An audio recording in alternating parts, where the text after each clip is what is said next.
The Anatolian plateau occupies the area between two zones of the folded mountains, extending east to the point where the two ranges converge. This is a semi-arid highland and varies in elevation from 700 meters to 2000 meters from west to east.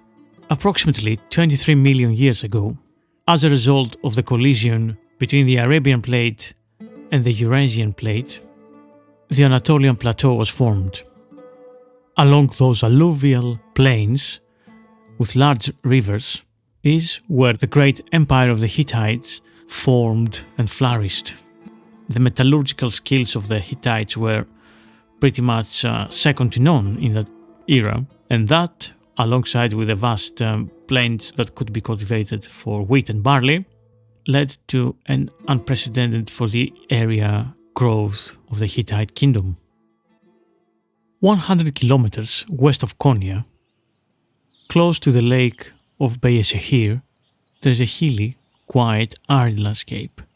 At the top of a little river valley that flows in the further progress into the lake, there is the lilac-colored spring of Eflatun Pinar, which produces an astonishing quantity of ice-cold clear water. Directly next to the spring, a relief-covered wall of huge boulders was erected more than 3,000 years ago by a civilization that even today is not so well known outside the Middle East and the archaeological circles. This is the Hittite spring sanctuary of Eflatun Pinar. This Hittite spring sanctuary has carvings and monuments of the Hittite pantheon. Fully excavated now, it reaches up to the impressive height of over 6 meters and was original part of a closed fountain house. This is around 500 kilometers west of the capital city of Hattusa and designates the westernmost expansion point of the Hittite Empire. John Henry Haynes, an American archaeologist from the 19th century, around the year 1884, traveling through Anatolia, took some of the first modern photographs of the site of Eflatun Pinar. Hello, I'm Thom Dinas, and this is the Delicious Legacy podcast. Thanks for tuning in. This is going to be an interesting episode, I believe. A little bit different perhaps from other ones.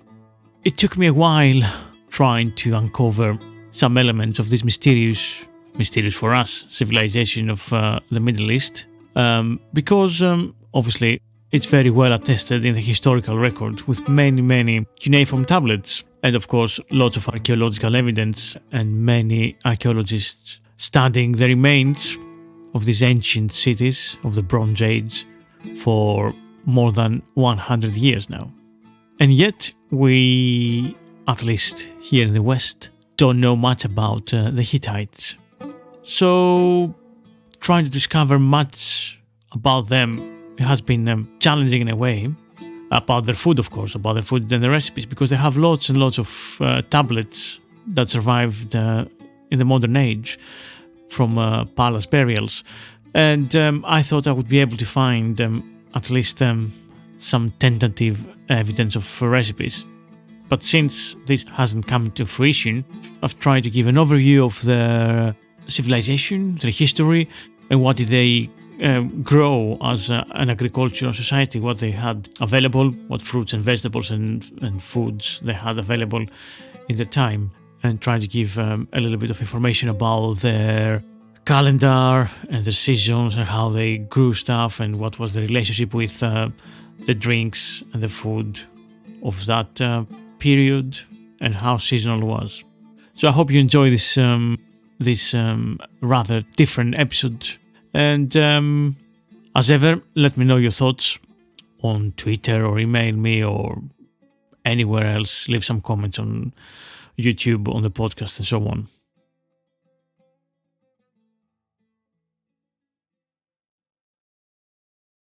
In the first half of the second millennium BCE, around the year 1650, the Hittite king Labarna moved the capital from Nessa to Hattusa and took the name Hattusli, which means the one or the man from Hattusa.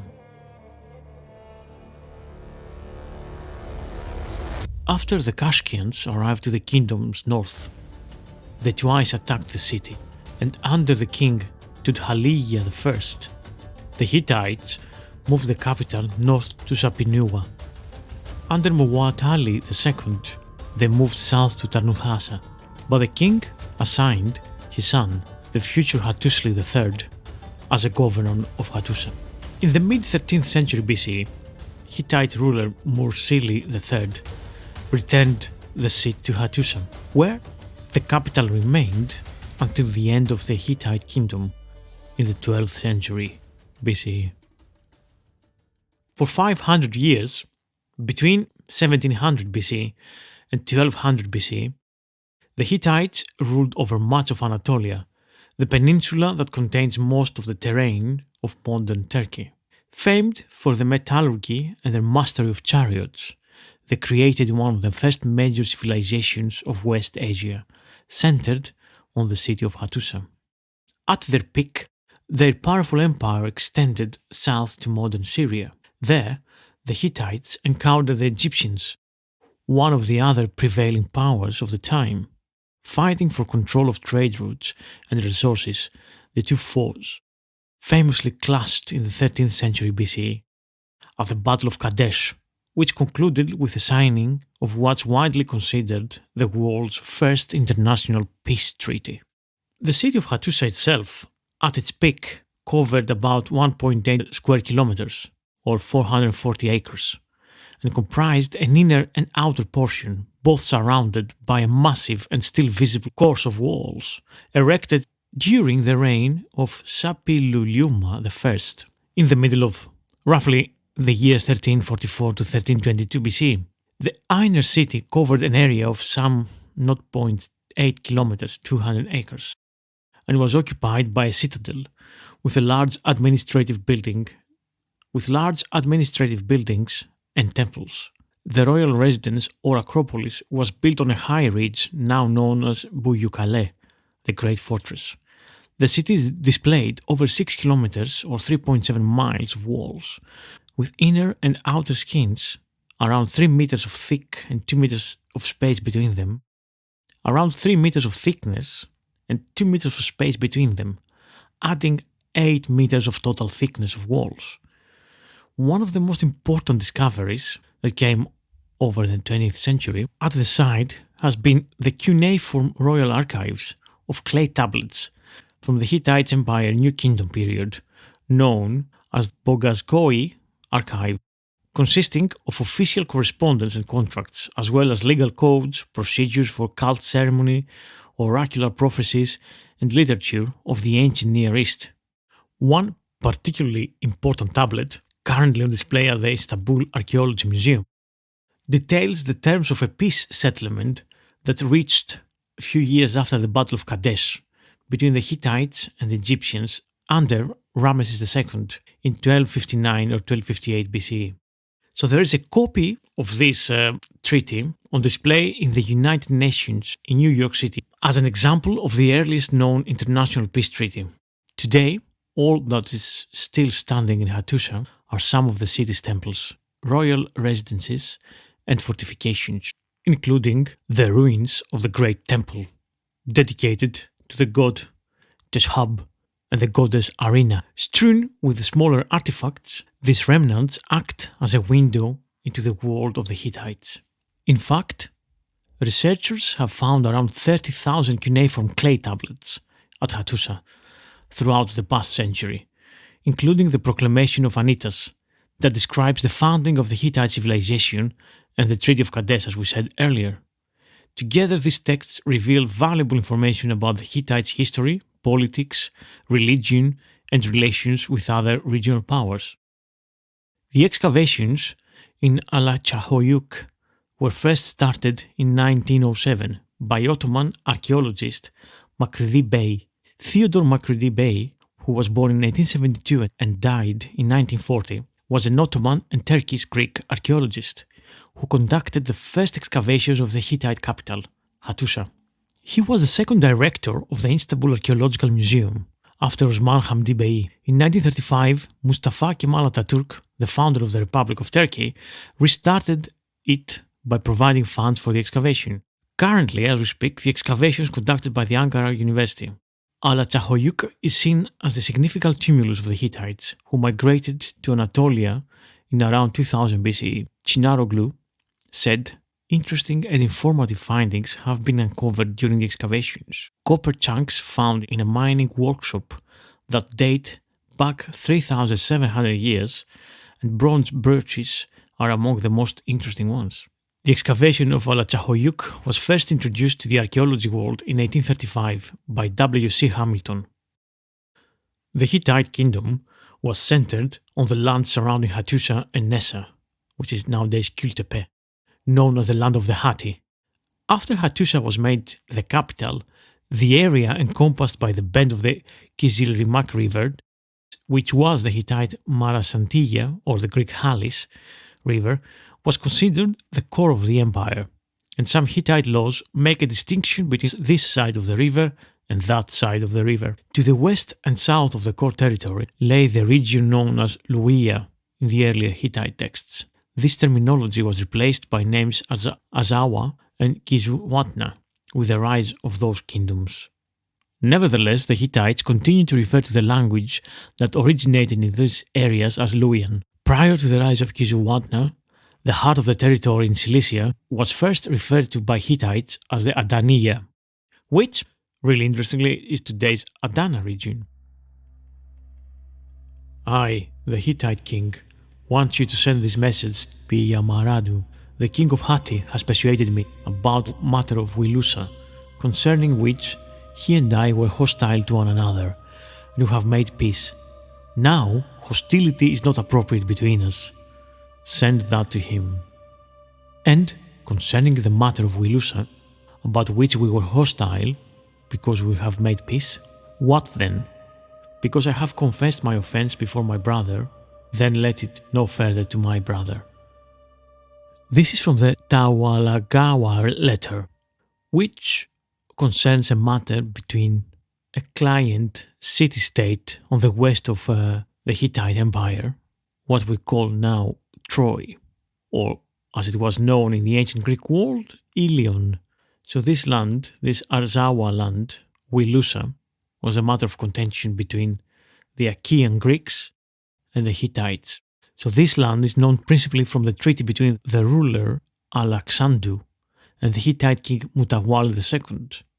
We're talking about 1295 to 1272 BCE. Sparse references in other texts of the 14th and 13th centuries BCE imply that Wilusa was the remotest Arzawa land and lay on the coast. The evidence of its citadel and lower city is sufficient to suggest the seat of a local ruler of the period. And while the textual evidence points to Wilusa as a land, it would be usual for its capital city to have the same name. So Wilusa, the Hittite term, could be the Greek Ilion. A long letter from the Hittite king, probably Hattusili III, to the king of Ahhiawa mentions that Wilusa was once a bone of contention between the two. That's the text I just read you initially. The location of Ahhiawa was been controversial since its earliest recognition in the Hittite texts in around 1920s. The scattered references to it suggest that it lay across the sea, and that its interests often conflicted with those of the Hittites. So what is now known of the geography western of Anatolia makes it clear that there could be no room on the mainland for the kingdom of Ahhiawa. Furthermore, the references to the political interests of Ahhiawa on the west coast mesh well with increasing archaeological evidence for Mycenaean Greeks in the area, so that it is now widely accepted that Ahhiawa is indeed the Hittite designation for this culture, so the Achaean Greeks, the Mycenaean Greeks. Very, very interesting mesh here of historical evidence and myth and reality. I love it.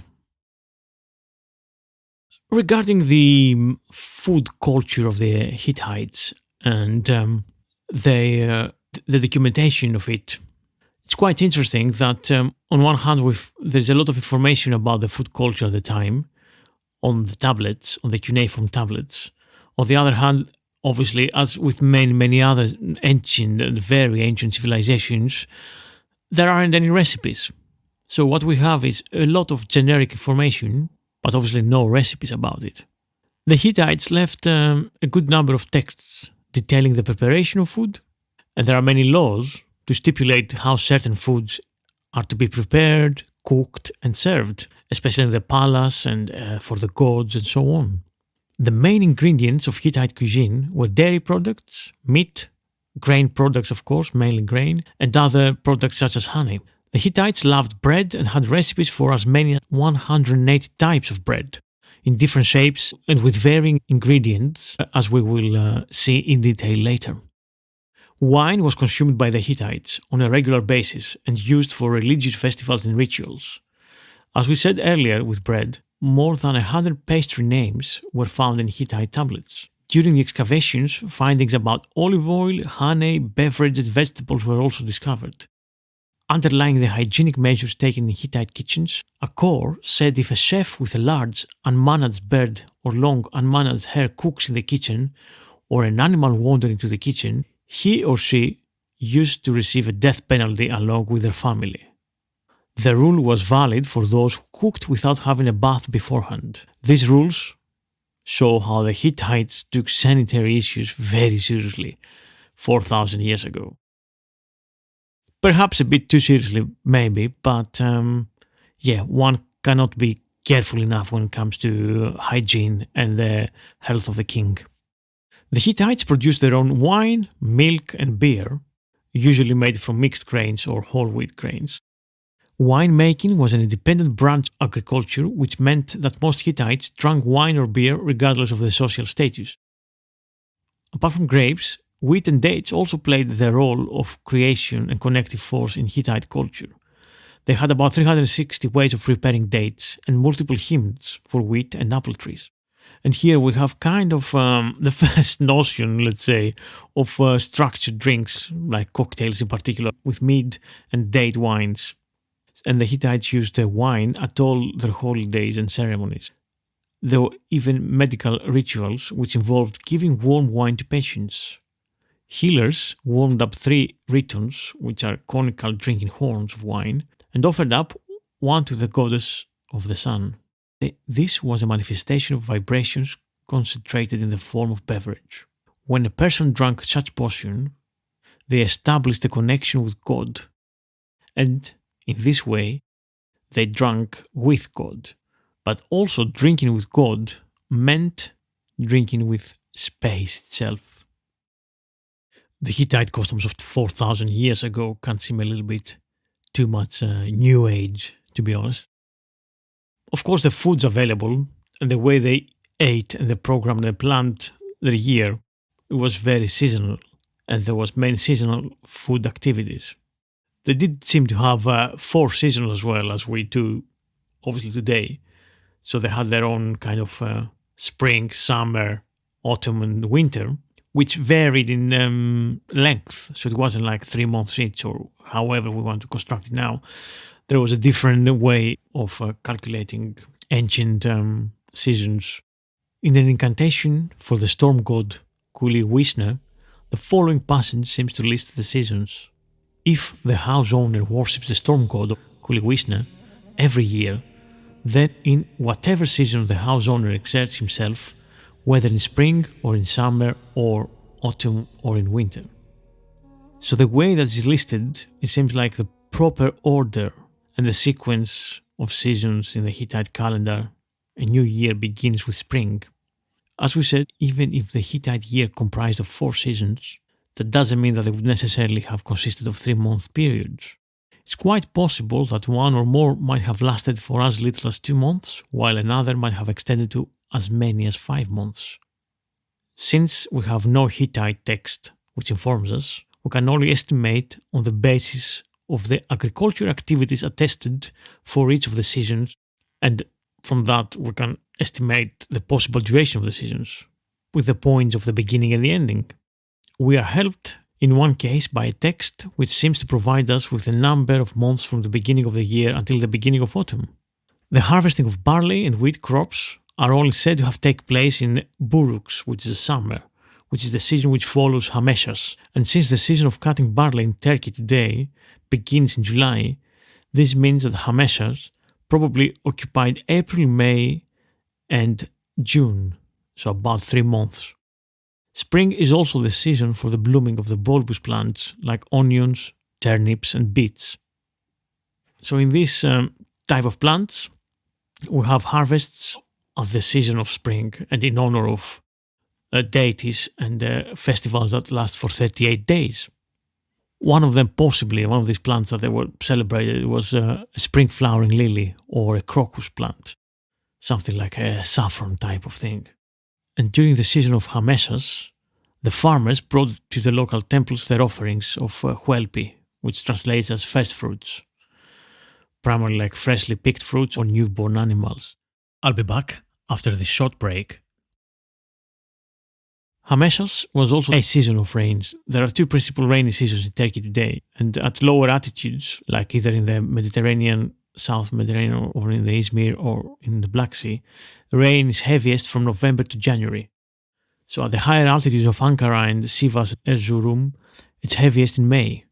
The degree that the precipitation pattern was similar in the 2nd millennium BC to today might be a little bit different, but it points to the heaviest rainy season in the spring.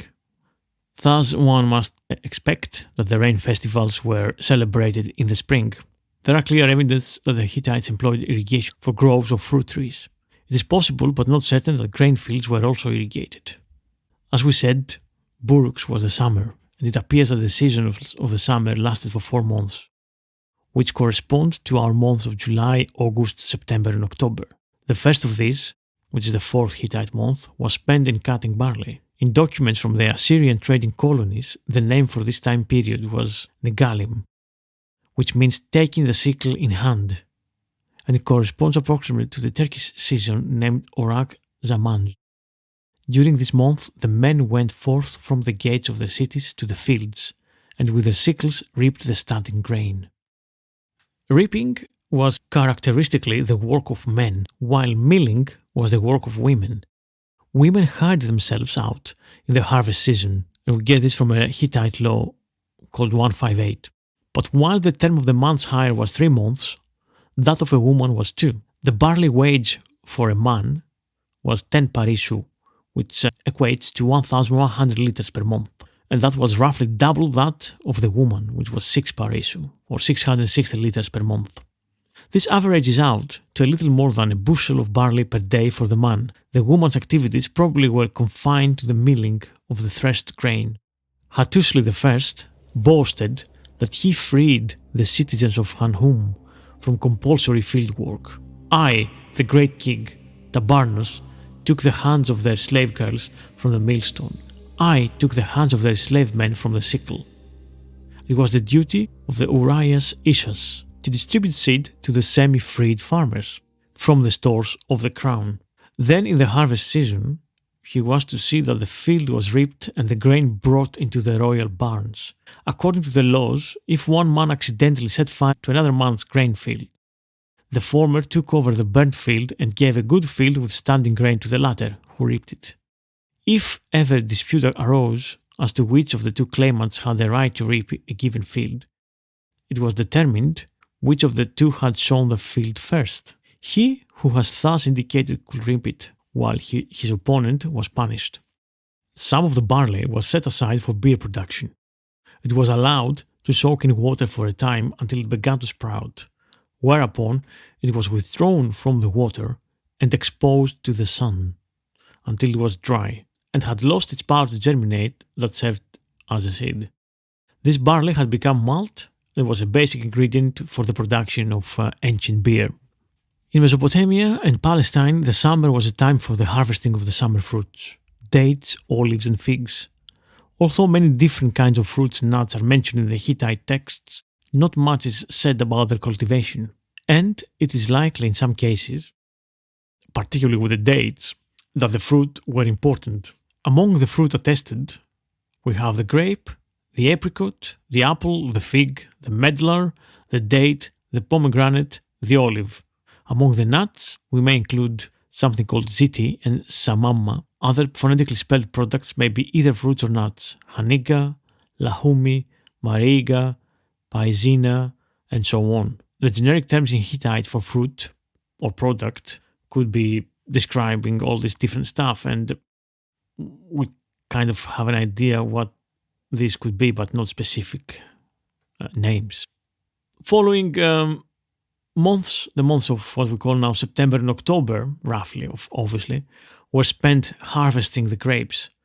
The designation of this season in the documents of the Cappadocian trading colonies was the harvesting of grapes. In Hittite texts, we know that there's a festival of grape harvesting taking place. It is highly likely that viticulture was already highly developed during the Old Kingdom of Hittite Empire. The prosperity of the land under the king reflected his merit in the eyes of the storm god, the proprietor of the land. In texts whose composition dates from the Old Kingdom, this prosperity was measured by the produce of the grain fields, the vineyards, and the livestock. In the so-called Palace Chronicle, composed in the Old Hittite and reflecting in its narrative the customs of the court during the reigns of Hattusili and Murmi, wine is mentioned several times as being under the charge of royal officials who are charged with the distribution of good wine. The advanced state of viticulture during the Old Kingdom is also reflected in the laws. In Law 123, the price of grapes is given as met by the parisu. Alongside emmer, and these prices of grapes were given alongside emmer and barley prices. In Law 113, provisions are made for the case where one wine grower damages another man's vine. The offender must take the damaged vine for himself and allow the plaintiff to harvest grapes from a good vine of his own at harvest time. In Law 101, a case of theft of a vine is described. In the winter let him, the king's deputy, keep his eyes on the king's cattle. Concern yourself with its duties, whether of winter or of summer. Let the places of food be kept in repair. Let ice be procured. Let an ice house be built. From this passage and the lines which immediately precede it, it can be seen that the primary duties of winter were the administrating of the food supplies, which were rationed out to the livestock and to the royal pensioners, the procuring and storing of ice, and the maintenance of buildings and equipment. The Hittites loved their bread, probably more out of necessity rather than anything else, but baking and making different types of breads and cakes and other baked goods from wheat and barley was a very popular thing back then. And hence we have many tablets, cuneiform tablets, detailing these different baked goods. Bread made with sourdough is found in texts, or there are variations of fermented butter or leavened bread, other and similar terms that they give us this kind of feeling, this kind of essence that they made breads with sourdough or sour or bitter taste. There's a cake or a bread which the essential ingredient was mutton fat. It was called something like, translating it, of course, mutton fat cake. In the list of foodstuff which was found, it says 5 honey loaves, each of which is made like a tooth. So undoubtedly the specific shape imitated that was the so-called canine or cuspid tooth, with its characteristic pointed extremity. This same shape is envisaged in the use of the word tooth to describe the clove of garlic in Hittite Law 101. There are also texts mentioning bitter bread, old bread, honey cake, cucumber bread, barley bread, without being clear of what each one of these consisted of, but nevertheless were differently named breads. In the ritual of Madunani against epidemic in the army, the following passage occurs. But they do it as follows: 2 puppies, 1 piglet, 12 loaves of bread, each weighing a tarnas, 14 balls of dough, 2 upnu of kasna warif, 6 goblets, 1 set of vessels, 1 daghab of wine. All this I take. Lentils and chickpeas were consumed in the ancient Hittite Empire too. In one of the festivals, hot food is brought from the palace for the king to eat. This repast consisted of the following: 2 parisu of papasu, 2 parisu of flour, 1 seah of groats, 1 upnu of chickpeas, 3 jugs of ordinary wine, 1 cater of sour wine. There are several times that a chickpea soup or a stew is mentioned that was eaten with bread. Several of the principal ingredients to these soups were herbs, another preparation blended with fruits, another with honey. A passage from a ritual lists 9 dishes. We have soups and stews, 1 of the consistency for sipping, one meat stew, a sweet cake, honeyed meal, cream, and a pitcher of beer. From other texts we have information about they cut up a goat, and the raw meat, the head, the feet, the breast, and the shoulder, they were roasted over the pit. But the intestines and the heart they roast in fire. I pour out while he drink. I take 1 small jug of bitter veg and put it before the deity. There was some evidence from the texts that cumin was sprinkled on dough and eaten with bread. In the case of coriander, however, we have only the 3 lists in which it is included with seeds and vegetables, and the broken passage above, which seems to construe with the verb to eat up. It would appear that a meal is being prepared and that the cucumbers are to be eaten along with cooked partridge. Fruits were eaten both fresh and sun-dried. Figs were very important as well in the ancient Hittite. The fruit was eaten both fresh and sun-dried. 2 features of the fig impressed the Hittites sufficiently. One, that it was sweet, and the other, that it contained 1,000 seeds. It appears in passages where all the fruits are enumerated, as well in smaller groups of fruits, where it is associated either with raisins or with raisins and olives. In addition, figs were used to make a kind of bread. A sort of cake was also made by mashing up inferior figs and served in parts of the Greek archipelago as a substitute for bread nowadays. I wonder if this might not be a similar commodity. From the domesticated animals like sheep and goats and cows and pigs, the Hittites derived many of their foodstuffs. It was the dairy products that these animals contributed regularly. Milk, sweet milk, clabber, and cheeses of various types served as a major source of protein and fat. On rare occasions, an animal would be slaughtered and the meat would be eaten. This meat is called something like ouzo. We also get terms for special kinds of cheese, like crust cheese, whipped cream, yogurt perhaps, round cheese, cheese with honey. There's this passage. When the 8th day dawned, 1 large cheese loaf and loaves of bread made of 3 parts of flour are broken up for the gods of the fathers, and those which are stored at the altar they also break up into fragments.